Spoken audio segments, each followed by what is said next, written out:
Hey, congratulations for your new film, Walden. Thank you. Thank you.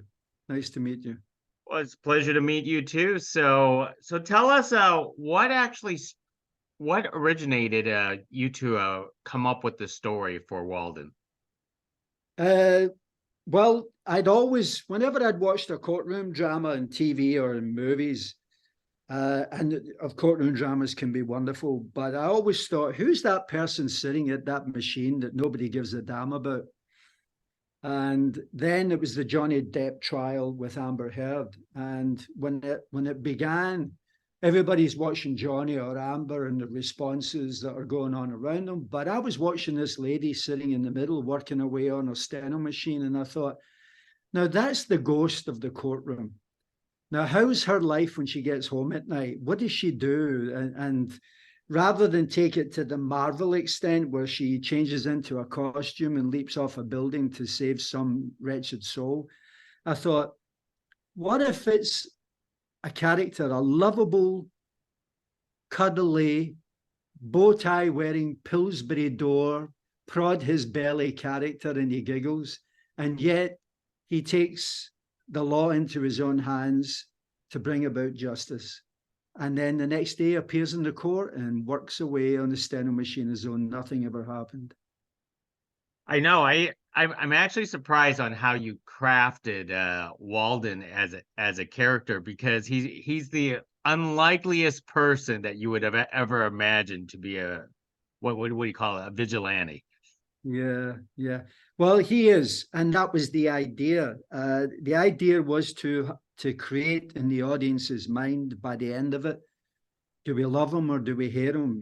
Because of what he does. But ultimately, he is so endearing, and he is such a Southern gentleman that and it was lending itself to all those old great movies, from the past, the Gone with the Winds and all that kind of stuff, and even for me, I sort of partly based him on Doc Holliday from the old Wyatt Earp days, where Doc was famous for getting up when a lady entered the room. He would open the door for a lady.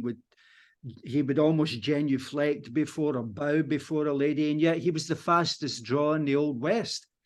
But he never lost his manners.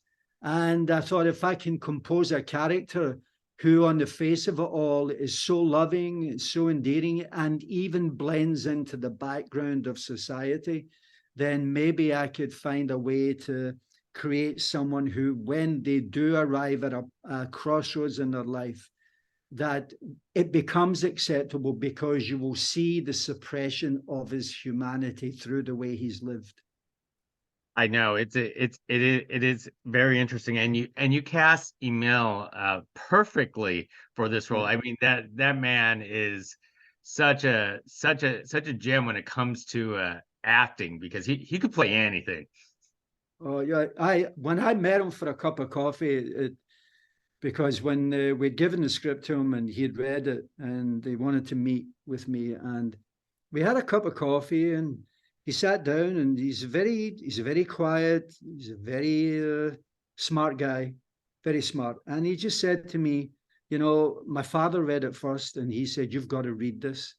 And then I read it and I thought, as I turned the pages, this is a guy I've never played before. This is a guy I've never met before. And he said, I was getting my teeth into the character as I read it. And he gave it out to a few of his friends who read it and came back and said, you've got to play this guy. So he knew when he arrived in Atlanta, he knew already who Walden was. And that's the beauty of casting something correctly is that you're just, as John Huston used to say, I'm the shepherd. I'm just here to prod you a little bit here and there, because you know what you're doing. And if it's on the page, then I trust you to bring it to life. Did you know his process of learning how to use the steno machine? I mean, I could watch this film and I can't even figure out heads or tails on how that machine actually works, or even to read those ticker tapes. I know it's funny, isn't it? But no, in the script itself, I had decided that he wasn't letting go of the past. because steno machines today are electronic and they're way advanced from the old one that Walden uses. But I wanted his to be a third generation steno machine that he'd played with as a kid and learned to use as a kid. And he was proud of his father and his grandfather. And therefore, for him, it was a natural progression to keep using the same machine. And not only that, be very competent with it. And even although it's cumbersome and it weighs 3 times as much as a regular steno machine, the idea was is that we felt that he was trapped in time with this thing. And when I sat him down, we pulled in a couple of steno experts and they showed him how to use it. And of course, being the actor that he is, he just picked it up like this. And you know, it was beautiful because obviously we want to capture his face most of the time. And when we go in on the fingers, he learned enough, more than enough, to make it work. And we had a lot of steno rolls sort of pre-worked and stuff like that. So it was really interesting. You know, you're trying to make something, it's like Queen's Gambit. My friend was the creator and writer of Queen's Gambit, Alan Scott. And when he told me he was doing it, I says, how are you going to make chess captivating for an audience in a limited series? He says, trust me, it's going to work. And I felt the same with Walden. Yeah, I've watched Queen's Gambit. That was very captivating, but I'm curious, is if this is a third generation steno machine, how did you manage to get a hold of this prop? I mean, it's probably not an easy task. No, great art department involved in this. And the important thing is, as the creator of the movie or the writer of the movie or the character, whatever, the idea was to sit down with all my HODs and lay out, you know, specifics that were very important to me. And the number one was the steno machine. And I said, you have to find me a steno machine that could be 3 generations. Find me an old one. And to be honest, it wasn't that difficult, but there were 4 or 5 that they got for me. And between Emil and I, we picked the one that we thought was more camera happy. And also would they be comfortable for him. And that's how it did. Wow. And correct me if I'm wrong. One of the most interesting facts you brought up in the film was that as a third generation stenographer dates all the way back to the Civil War. I didn't even know stenographers exist all the way. Oh no! I think the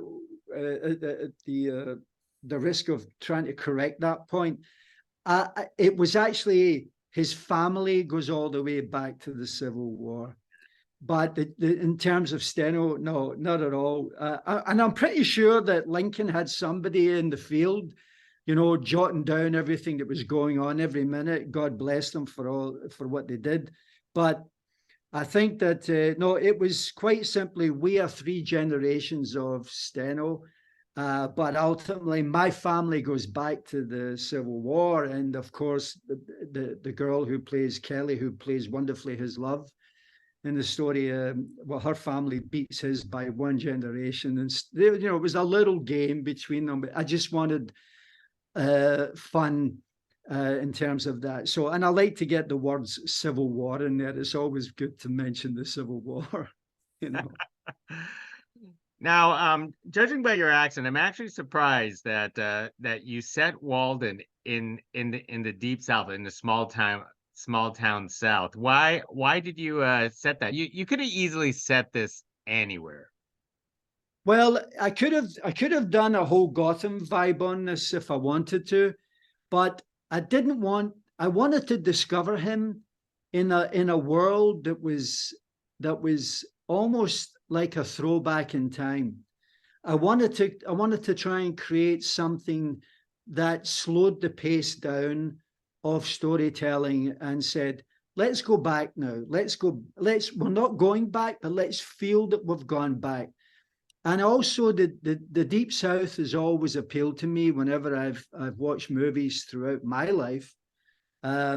I've always found them to be very charming, and it was the charm juxtaposed the darkness that I wanted, because if I throw it into New York or LA, then you're already expecting something on the dark side. But I wanted to paint something that the palette progressed slowly, so that as when we began to reach the darkness of the story, that people would then think, "Oh my God, this happens in this town," and that was the idea of it.